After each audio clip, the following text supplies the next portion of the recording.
This is what Mark writes. It says that people were bringing little children to Jesus for him to place his hands on them. But the disciples rebuked them. And when Jesus saw this, he was indignant. He said to them, "Let the little children come to me and do not hinder them. For the kingdom of God belongs to such as these. Truly, I tell you, anyone who will not receive the kingdom of God like a little child will never enter it."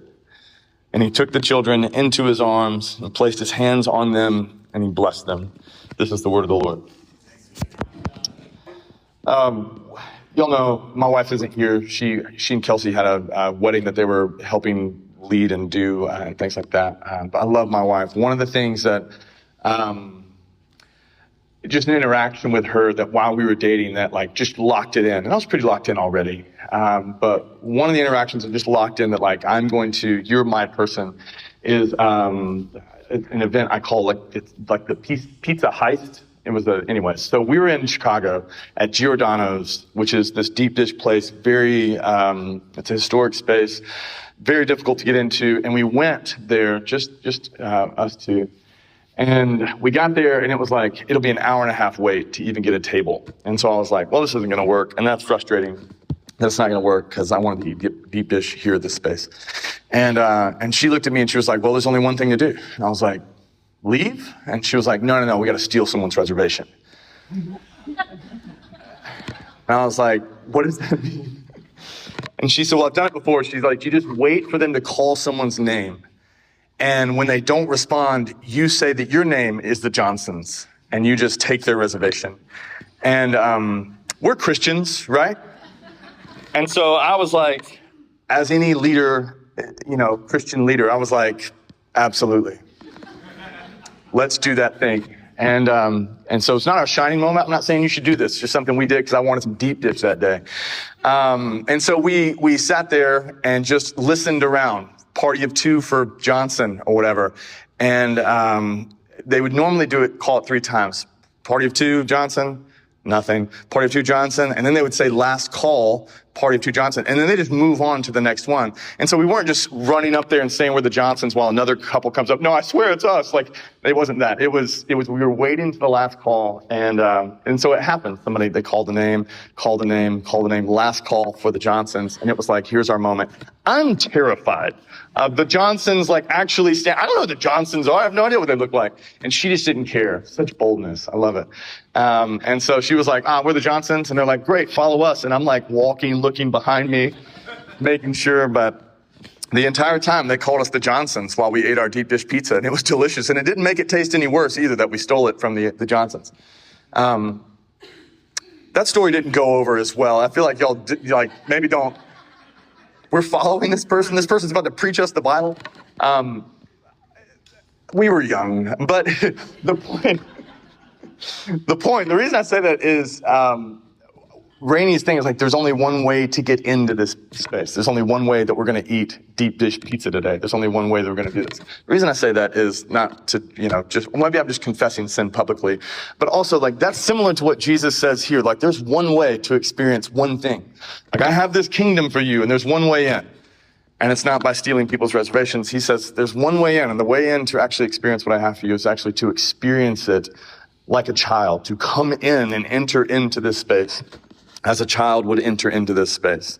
And the difficulty in understanding what he's referencing is many people think of entrance into the kingdom of God, and they're like, I don't actually know what that means. But really what it means is just experiencing the life that Jesus has for you. If you live under the rule and reign of someone, so kids, if you live under the house of your parents, you experience their kingdom. This is their domain. They run this thing. And so you experience whatever their kingdom is like.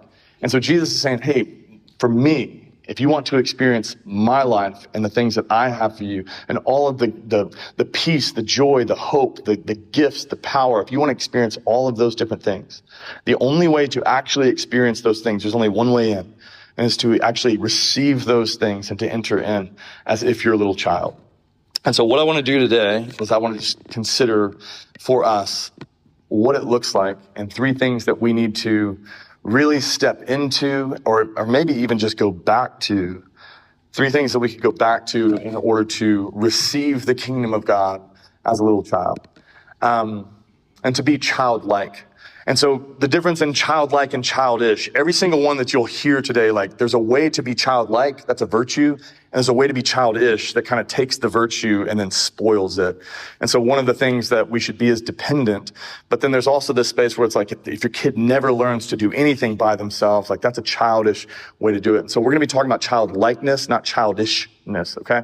And so 3 ways that we need to be more childlike in order to experience all the things that Jesus has for us inside his kingdom. The first is we need to be more dependent on him as children are dependent on their parents.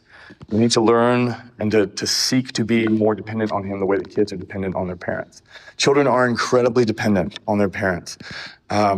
I did an experiment even this week. Rainey was out of town for the weekend. And so I just did an experiment to track down every single question that my son asks me the moment he woke up until the time we went to bed. I did it for 5 minutes and I had 25 questions and I couldn't keep going because I was like, the sermon would just be his questions. And so he wakes up in the morning. And this is, I have a list here. These are the first 25 questions that he asked me as soon as he woke up in the morning. First one, obviously, can I start my screen time? No, you got to do your chores. Can you help me with my chores? No, they're your chores, not my chores.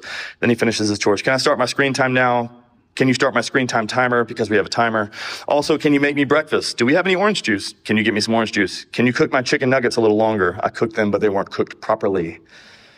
Can I have some peanut butter? Can you help me with this level in the game? Can I have some more cheese? Can you cut my cheese in cubes instead of slices? Kill me now. Can you get me more ketchup? Can I be finished with my food? Can I have an Oreo? No. Or yes. Can I have 2 Oreos? No. Can I have 2 Oreos if I eat some strawberries? Yes. Can you cut me some strawberries? Can you go back and cut them the way that mom does? I'm about to lose my mind. Can you pause my timer while I go to the bathroom? I'm your slave. Can you unpause my timer? Can you give me 5 more minutes of time? Do you want to play a board game? When are we going to the movies? Oh my. And at that point, I threw my phone away. I'm not tracking these anymore. And it didn't happen in rapid fire like that, but it was like that. That was like, an hour of wake up time. He wakes up and it's immediate dependence. Immediate. Kids are needy. And to be a good parent, it is true, to be a good parent, like we have to eventually begin encouraging independence.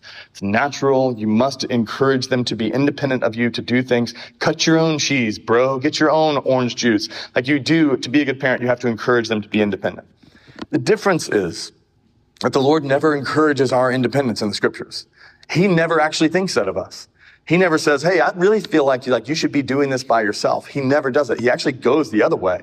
He says, honestly, if you do this by yourself, it's really going to go terrible for you. You should not do it by yourself. And so he never says to us, you don't need me anymore. He never says you can handle life on your own. He never says just do it yourself. He doesn't say any of those things. Instead, he actually calls us consistently, depend on me like a child. And it's challenging for us because as adults, independence is like strength. And yet for the Lord, dependence is strength and independence will actually lead us into a space of weakness. But to us to actually lean on somebody else and to go like, I can't do it by myself. I need to ask for help. That's harder for adults than it is for children. They naturally do it as a virtue and we struggle with it. And yet the Lord consistently calls us to depend on him. And so just a couple of verses just where he does this. Jesus says in Matthew 11, come to me, all you who are weary and burdened, and I will give you rest. And so come my way. Admit that you're weary and that you're burdened, and then I will give you what you're actually looking for. The idea and the implication being, you're not going to find rest by yourself. You're never going to step into a space where you experience what you're longing for in your own strength by yourself. You have to find that. That's only found in me, not in independence, but in dependence. 1 Peter 5, cast your cares on him because he cares for you. Again, this is very childlike. This is what children do. Teddy was casting every single care that popped into his mind onto his dad. And Rainey wasn't there, so I caught them all. Here's another care, and another care, and another thing I'm thinking about, another thing I need, and another thing.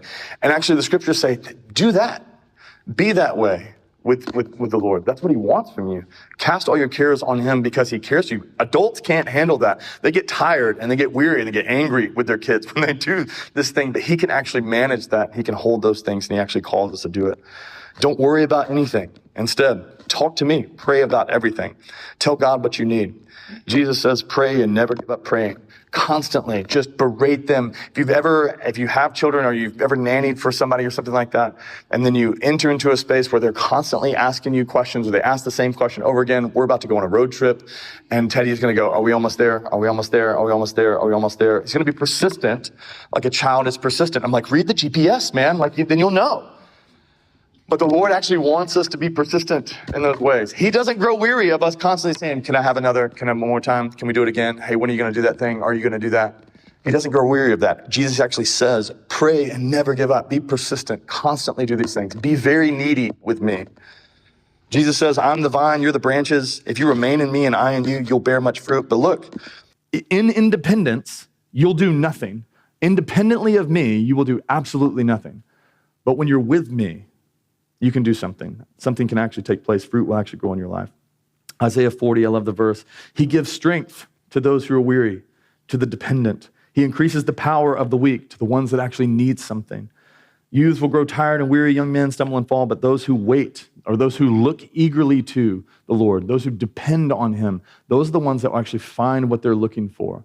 But those that go, I don't want to look to anybody for help. I want to do this myself.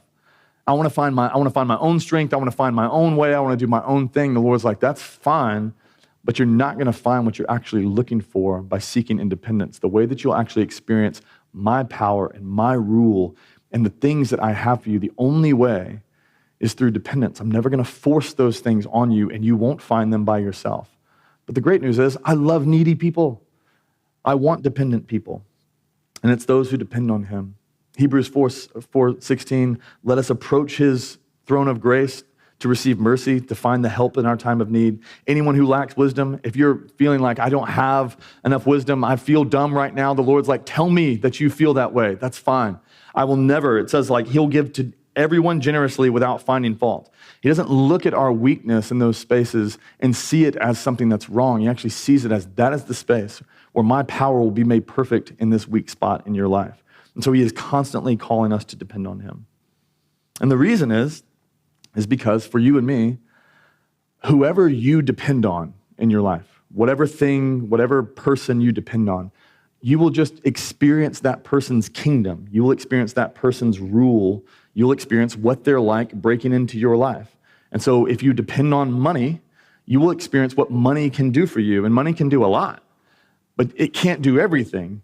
And so you'll experience what money can do for you if that's where you depend. If you depend on yourself, you'll experience what you can do for your life, but you won't experience what anyone else can do in your life because you're constantly dependent on yourself.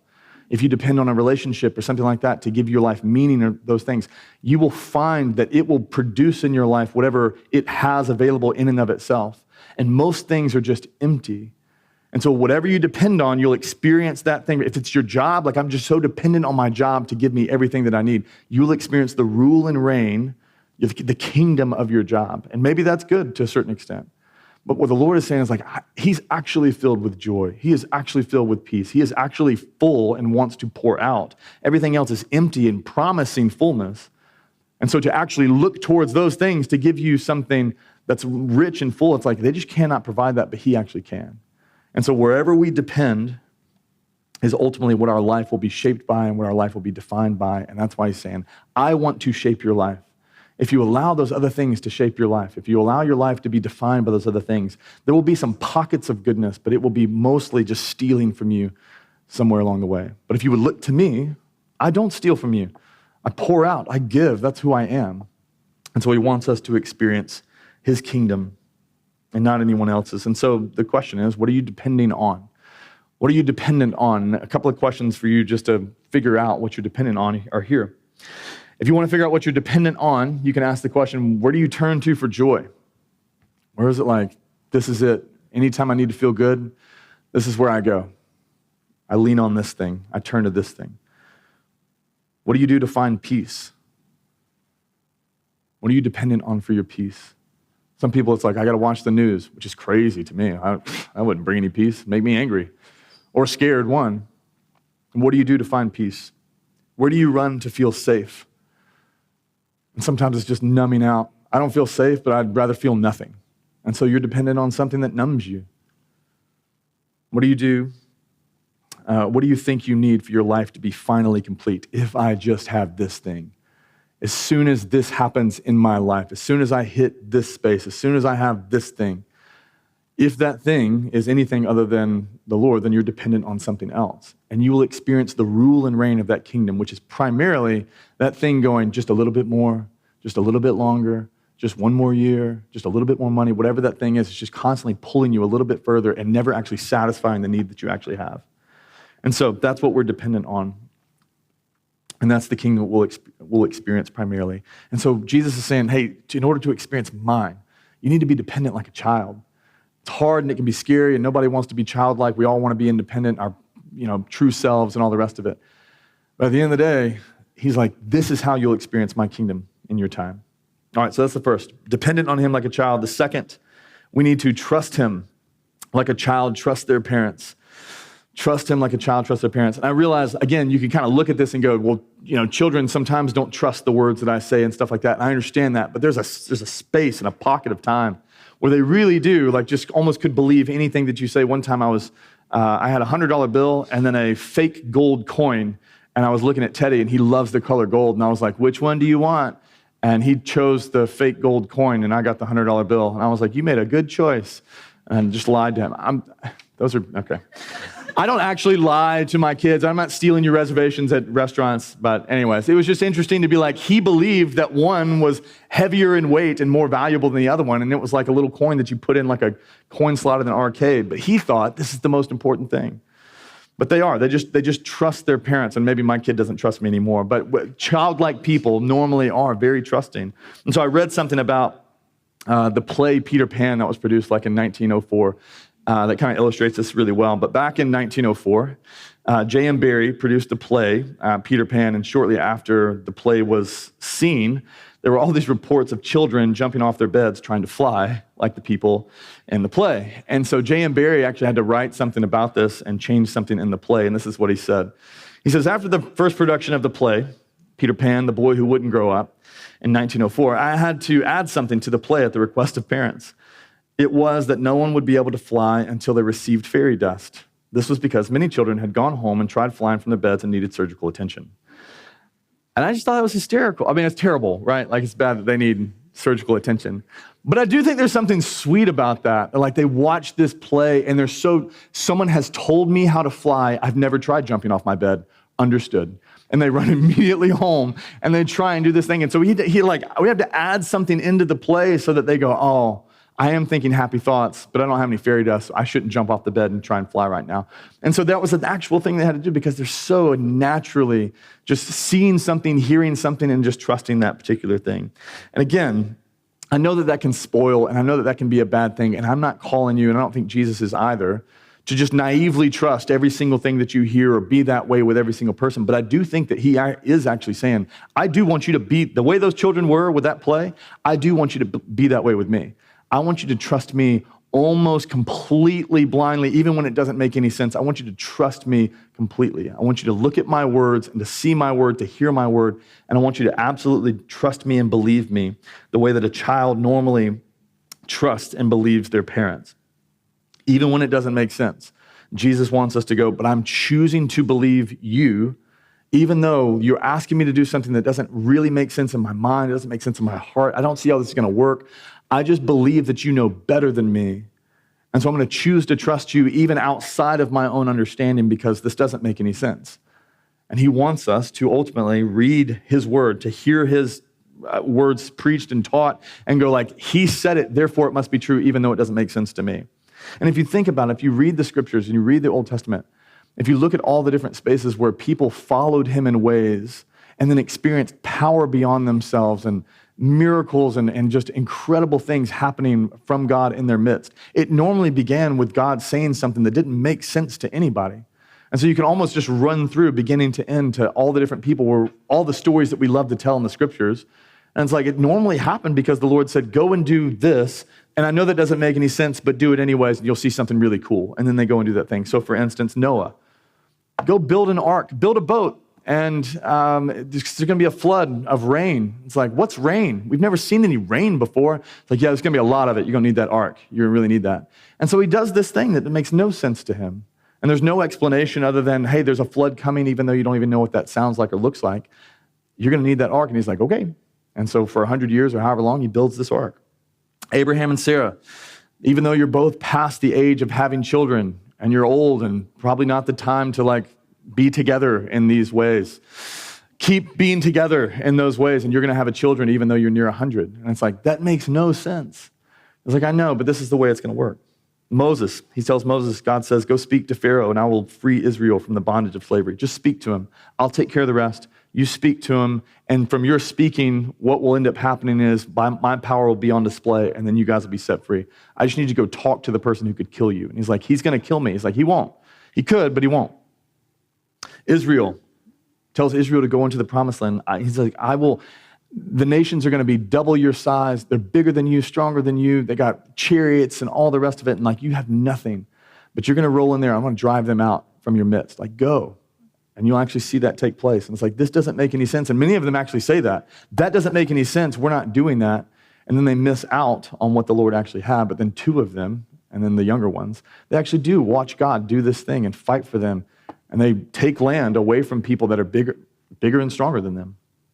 Joshua, you should march around the city of Jericho, and that's how you'll be victorious and cause the walls to fall down. Just walk around the city, and then the walls will fall down. It's like, this is the worst battle plan ever. This doesn't make any sense, but that's how it happens. Gideon, go with 300 men. Sherry talked about this last week. 300 men.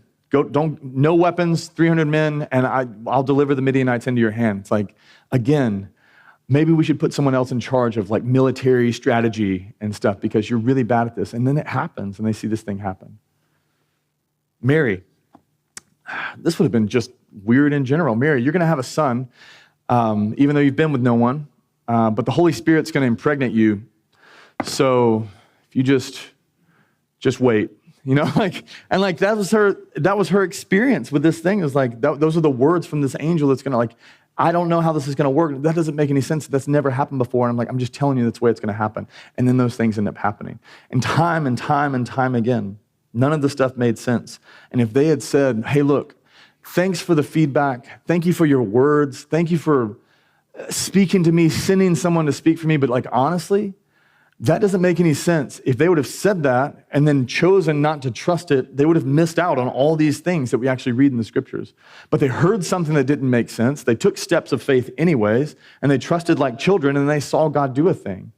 And so for them, they experienced things beyond their understanding because they were actually walking in commands beyond their understanding. I don't understand this, but I'm going to do it anyways. And then they see things that no one's ever seen. It's because you're doing things you've never, ever thought to do because the Lord has told you to do it. And I think the exact same thing is true for us. There are so many times where he calls to us and he says things in the scriptures that we should go and do because he's trying to pour his kingdom into our hearts and into our lives. He wants us to experience actually what we long to experience as well. But we have this space where it's like, I just don't know how I'm going to get that. And our normal ways of getting it aren't working. But then the Lord says, I want you to do this and aim this way and walk this way and follow this path. And we're like, I don't see how that's going to change anything. And if we choose to just deny that thing, then we'll actually not walk in these steps where we see things beyond what we thought was possible. Instead, what we'll actually see is like a lot of what we can do. And so consistently, he's calling to us and asking us to trust him like children. So for instance, love your enemies. You should love your enemies. As adults, that's hard. Like we know that it's a command, but it's hard because it's like if we choose to not trust that, we argue with him and we say or make up some excuse and say like, I don't know who's my actual enemy or you don't know my situation or something like that. And the command is very simple. You should just go and love your enemy. That's what you should do. Whoever you would claim is your enemy, you should love that person. What does love look like? And then as adults, we have a lot of questions and a lot of thoughts and a lot of things, but childlike trust would just be like, I'm just going to step forward in that thing. But because we struggle with that childlike trust, we don't love our enemies. We yell at our enemies. We cuss our enemies. We try and prove our enemies wrong. And then we wind up experiencing our kingdom instead of what he actually wants to be poured out into our lives because we're not trusting his words. We're going, that's stupid. You don't love your enemies. You crush them. And so because we're doing that, we experience what we can actually do in our own strength and not experiencing what he actually wants to do in our lives. The same with forgive people. Forgive people the way that Christ has forgiven you. Christ has never held a sin against you. Don't hold sins against other people, anyone, regardless of what that thing is. Forgive everyone the way that Christ has forgiven you. And what we think is, as adults, we're like, well, if I forgive them, then I'll lose. Like, this will be a loss for me. Like, I don't know how this is going to work. I don't know how I'm going to be taken care of. Like, my life will get worse, not better, if I forgive that person. And so we reason in our own minds instead of trusting like children. And then again, we experience what we can get and what we can do and what unforgiveness actually brings into our lives. He says that sin is poison. Cut sin out of your life. Do whatever it takes to make it physically impossible for you to sin. Cut sin out of your life. But we think, I don't think it's that bad. I don't think it's doing that much. And then again, we experience our kingdom instead of his kingdom. Be generous, be sacrificial. Giving away your money will actually set you free. It will not put you into bondage. And we're like, I don't think that's right. I think giving away things and being sacrificial and doing those things, I think that will actually steal from me and it won't actually lead me into freedom. And he's like, then you will just continue to walk in experiencing what your kingdom can do for yourself and what your thoughts can do for yourself instead of experiencing what his are and what he actually wants to do. There are so many things that Jesus says that don't make sense to our minds. Do not worry. Don't be anxious for anything. Do not be afraid. Honor everyone above yourself. Repay evil with good. Don't retaliate. Pray and never give up. Seek first the kingdom of God, and then everything that you actually need will be added to you. Just on and on and on and on and on. And the call is like, just childlike trust me in this thing. Go to the bed and jump off and try and fly. I want you to actually trust me enough to practice these things and to do these things, to believe that I'm not actually lying to you. I want you to trust me like children so that you take steps of faith in these spaces and experience what I actually have for you. The childlike, the one that will trust him in these spaces, they will trust in the Lord with all that. We have these favorite verses. Trust in the Lord, Proverbs 3, 5, and 6. Trust in the Lord with all your heart and lean not on your own understanding. They're on mugs and on like pieces of old wood in our houses or something. They're hanging on the wall. And it's like, that's so great. Like, what a beautiful, trust in the Lord with all my heart and lean not on my own understanding. But that's so challenging, and that flies right in the face of what we actually want to do, which is like, actually, let me hear your words first, and then see if I actually want to trust in the Lord with all my heart and lean not on my own understanding, because primarily, I want to lean on my own understanding. As an adult, I have understanding now. I got experience.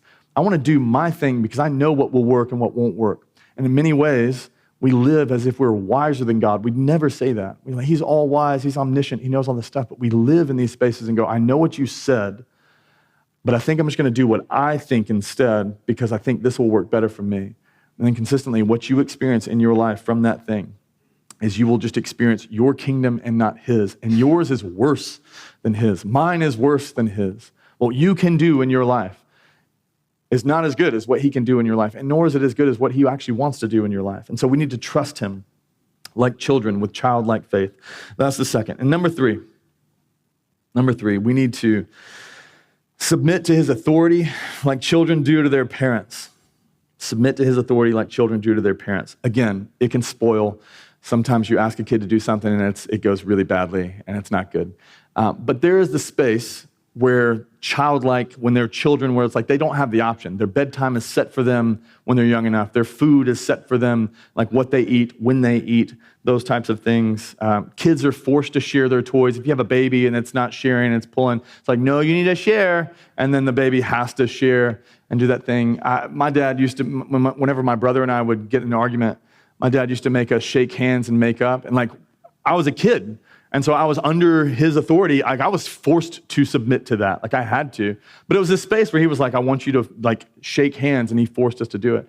I think many times, like in some of the relationships that we have in our marriages, it'd be nice, like if you were just forced, you got to shake hands and make up. You cannot get divorced. You have to shake hands and make up. Like, that would actually make things a little bit, maybe it wouldn't make things better. But there is a space where children are actually told to, you have to obey. You must submit. And for the most part, children are just naturally submissive to their parents. But then they grow up, and my kid right now is in a season of just asking why about everything. It's like, you need to go to bed. Why? Because you just need to. Why? And then it's why? And I'm like, I want you to just do it. And then shh, like, that's what I want. And as much as I want that, like, I was convicted about that the other day. I was like, as much as I want that from him, like, stop asking why and just do what I say without me having to explain 30 reasons why I want you to do the thing. I want that from him, and yet I don't do the exact same thing to the Lord. The Lord asks something to me, I'm like, but why? And he's like, so you want something that you're not willing to give to me? And I'm like, well, it's different. It's different. But they do. They grow up, they start asking why, and then kids naturally are supposed to. They're supposed to become adults who then their parents get to advise them. But then at that point, when they're adults, their parents who are also adults can't command their obedience anymore. Obedience becomes an option. I can obey my parents, or honestly, I'm an adult. I can do whatever I want. And so I can use your words as advice, but obedience is optional. And that's the natural progression for children when they grow up and they advance to adult ages and things like that. But again, that's different than what the Lord wants for us. He never says, hey, eventually you're going to be so smart, like a special snowflake smartness, and like you're going to have this space where you just advance beyond me, and you no longer, obedience to me is optional because you can just do whatever you want. You know exactly what you're doing. He never says that. He is always like, obedience should never be optional. Never treat it as optional. You should always be in a space where you recognize you are authority, you are king, and I am subject. And I am someone you deeply love, but I'm also someone that's under authority. And he calls us consistently to never progress outside of his authority. He never wants us to see his authority in our lives as optional. And the reason is, again, similar to the way that we depend, whoever authority that you're under, whoever their authority, whatever authority you live under, you experience what their rule and their reign is like. And so all of us have had bad bosses, or maybe you haven't, maybe you are that boss, sorry. But all of us have worked in places where you're like, the rule and reign of this person's authority is just the worst. And you've experienced what that rule and reign is like. If you've had a bad boss, or you have a bad coach, or you had a bad parent or bad parents, or you just had a bad experience, you experience what it's like to be under the authority of someone who should not have authority over you, and yet they do, and you experience their rule and reign. And what God is saying is like, you'll never experience that under me, under my authority. My authority, it actually comes under this space where like there is unconditional love, unconditional forgiveness. There's peace beyond your understanding. There's all those things. And so underneath my authority, you experience all the stuff that you actually long for. And that's why he's saying like, never interact outside of these things, because you'll miss out on what's actually able to be experienced underneath the authority of me. And so what Jesus is saying here is that he wants us to be childlike and allow the childlike submission of a child to be submitting to his authority so that we experience what he has for us. And you see in the Gospels, you see through the scriptures, you see what his authority is actually like. And so if you look at some of the gospel stories, Jesus uses his authority. He tells a paralytic man, I want you to stand up. And the paralytic man, under authority of Jesus, responds to the authority of Jesus, stands up, and he actually does something he hasn't been able to do maybe his entire life, his walk. Jesus tells another man, like, hey, you're blind. I'm going to spit mud on your eyes. Sorry about that. I'm going to do that, and then I need you to go wash. Under my authority, do what I say. Go wash in the pool of Siloam. And that man, under authority, follows Jesus' words, under authority, goes to the pool of Siloam, washes his eyes, and all of a sudden he can see. He tells another man, the lepers, there's all these 10 lepers, and they're like, Lord, have mercy on us, cleanse us. And he says, go show yourself to the priest. And it's like, okay, well, I'll just walk and show myself to the priest. And it says, as they're on their way, they're under authority, as they're on their way, they're cleansed. They weren't cleansed when they did a certain thing. Like as they obeyed the thing, as they submitted themselves underneath the authority of the king, they experienced the kingly reign breaking out into their lives. And his kingly reign is just filled with hope and peace and power and goodness. And under his authority, they experience those things. And that is what is available to us. That's what's available inside a dynamic with him as our authority. And that's why he's saying, look, the only way to experience what I have for you, the only way to actually enter into this thing that's so beautiful that you actually long for, the only way to actually do that is to experience it as a child. Because even in our adultness, like what we want to do is we want to reason, we want to find our own way, and we want to chart our own course. And he's like, that's fine, and you can do that. That's an option. But if you choose to walk that way, you're not going to experience what I actually have for you. There's spaces with me where you never need to progress past my dependence. Or depending on me. There's space with me where you never need to progress past like I know better than my parents now. You'll never know better than me. There's space with me where you'll never progress past being submission and being under submission to me. You'll never get past that place. And it's not because I'm trying to hurt you, it's because I actually have something really good for you. And he doesn't want to hurt us, but he does want to rule us. He wants to be our king and our ruler. And again, it's not to make things worse for us. It's so that because he understands underneath that is the protective measure of his kingdom. And underneath that is where we experience what he actually has for us. And so this is why he wants us to be childlike. He wants us to be led by him, to submit to his authority.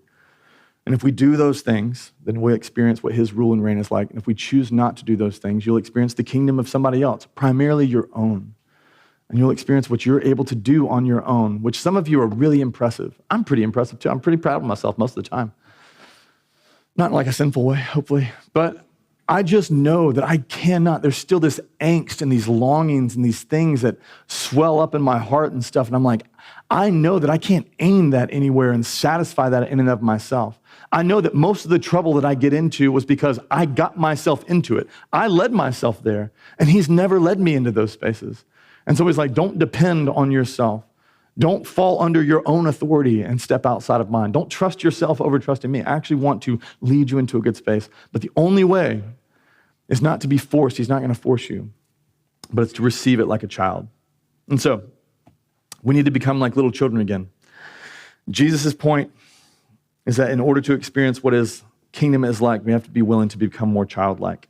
And you actually see, and we'll talk about this in 2 weeks, you actually see a picture of someone who cannot receive this idea of becoming more childlike when it gets to the ruler, the rich young ruler in the next section here.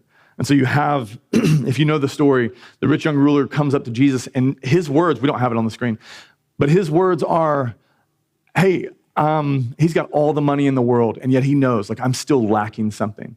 There's something in my heart that's not right. There's something that I'm still missing. What am I missing? And then Jesus says, oh, here's one thing you lack. Here's the only thing you lack. You got everything in the world, but one thing you lack. You need to go sell all the stuff that you have and give it to the poor, and then come follow me. And Jesus basically says, like, I want you to depend on me. I want you to trust the crazy thing I just told you to do, which is sell everything you got and give it to the poor. And then I want you to submit to me. I want you to be under my authority. Follow me. Let me lead you. Don't lead yourself anymore. And the man hears all of that. He does not depend on Jesus. He depends on his wealth and his money. He cannot trust the crazy thing Jesus just said because you sound like a lunatic. Go sell all my stuff, give it to the poor. What are you, crazy? Like, what am I going to live off of? That's nuts. He can't trust that. And then he doesn't follow Jesus. He can't submit to Jesus' authority. Instead, he walks away from Jesus. And the testimony of his life, it says that he walked away sad. And it's like, there's your option. You can live under the rule and reign of Jesus, or you can walk away sad. That's the other thing that's available in the world. And you actually see in this text here, I believe it's verse 16 that we have on the screen, you see that the rich young ruler's experience is very different than the children. The childlike, this is what Jesus does with the childlike, takes them in his arms, placed his hands on them, and he blessed them. That's what it says. And so the rich young ruler walks away sad, and what's great about this particular verse is the parents brought their children to Jesus just for him to lay his hand on them. And Jesus goes above and beyond. He's like, I'm not just going to lay my hand on you. I'm going to scoop you up, hold you in my arm. You're going to experience my love, my care, my blessing. I'm going to do far more than what you actually thought you actually got here for. You wanted me to just place my hands on them. I'm going to do far more than that. And so one walks away sad. One is submitting. There's no more dependence than actually being held by another man. Can you imagine somebody like, hey, Brett, could you just pick me up and side saddle me? Like that'd be kind of weird. But it would feel so vulnerable. Like, hey man, this is so weird. But there is a space here. It's like, what did the childlike experience from Jesus? The childlike from Jesus, what they experience from him is they experience a ton of care. They experience a ton of love. They experience a ton of safety and a lot of blessing, and they experience far more than what's actually available and what they actually thought they were going to get. And so I think for us, you're presented with two options. You can walk away sad, trusting in your own thing, knowing that even though I have everything, I still feel empty. Or you can actually submit to this person who's going, I'm telling you, what I have is far better, but the only way to experience it is if you come as a child. And so my encouragement to you is to figure out what it looks like to become more childlike in your dependence, more childlike in your trust in his word, more childlike in submitting to his authority. And I liked my childhood. There were some parts in it that were very, very hard. But I remember being 9. I remember being Teddy's age and wanting to be done with childhood, just dealing with some stuff, dealing with hard stuff, and just going like, one day one day I'll be out of this, I'll be able to make my own decisions, and I won't have to deal with that stuff anymore. And so the idea of like going back to childhood and trying to be childlike can feel very vulnerable, and it can make, like, I'm like, I don't want to do that. Even while I was dealing with this text, I was like, this text is so stupid. Like, I struggle with this so much. I don't want to become more childlike, because becoming more childlike makes you more vulnerable. Trusting instead of like, I'm just going to do this my own way, it makes you more vulnerable. Being under somebody else's authority makes me lose control and puts my life into their control. And so becoming more childlike makes us more vulnerable. But the way to actually step forward in that, to become more childlike, is to ultimately feel more safe. It's like psychologically proven that when kids feel safer, they will stay childlike longer. And if you remove safety from them, you steal their innocence from them, and then all of a sudden they become more adult-like. Wise beyond their years is the word we use, but it actually is, you've stolen their innocence from them. But if you can create a safe environment, they will stay childlike a lot longer. And so for us to become childlike, the only way to do that is to actually feel safe. And to me, the only way to actually feel like I'm safe enough to actually move back into childlikeness is to look at Jesus on the cross. And I think that's the only way that we'll actually get to a point where we feel like I can step back into a childlikeness, is we have to see him on the cross. Because on the cross, you see Jesus shows us that we can depend on him. He is the most dependable person. Because on the cross, he's showing us like, hey, I will do whatever. You can depend on me to the point where I will literally lay down my life for you. I am that trustworthy. You can depend on me that much. On the cross, you see that Jesus is trustworthy and that you can trust what he says, because he says, I love you so much that I'm willing to die for you. And then he goes and does that thing. And so you learn on the cross that he is safe enough to trust because he's trustworthy. He'll actually fulfill his words even if it cost him his life. On the cross, Jesus shows us that we can follow him, that you can submit to his authority, because on the cross, he used his power. He had power and he had authority, and he used both his power and his authority not to save himself, but to protect us. And so any leader that chooses to sacrifice themselves to save someone else, they're worthy of considering following them. And now it says that he constantly intercedes. So he currently uses his power and his new authority ruling over heaven and earth to intercede before the Father for us. And so anybody that does something like that is safe enough to actually depend on, safe enough to actually be to have as authority over us, because he has proven, I have proven to you, I love you enough to die for you. You can depend on me. You can trust me. I will do what I say, even if it costs me. And I promise you that I will never abuse my authority over your life for something that's hurtful to you. I have only ever always used my power and authority to bless you, and that's what you can do as well. And so if we're going to become more childlike and enter back into a vulnerable space with him, one of the things that we have to see is see him on the cross doing those things for us so that we feel safe enough to actually move into that space with him. Let me pray. Lord Jesus, thank you for calling us to be childlike. Thank you for calling us back into this space where many of us, me included, don't really want to go. But Lord, I pray that the only way in is to actually hear from you, to believe what you're saying, believe it like a child, and then step forward into it. That there are things that we long to experience in our lives that we're just not going to get to on our own. And so God, I pray that you help us to see you as the one who is willing to give up everything for our benefit, everything for our good, so that we can actually trust you in this space. I pray that you would do that for us. In Jesus' name, amen.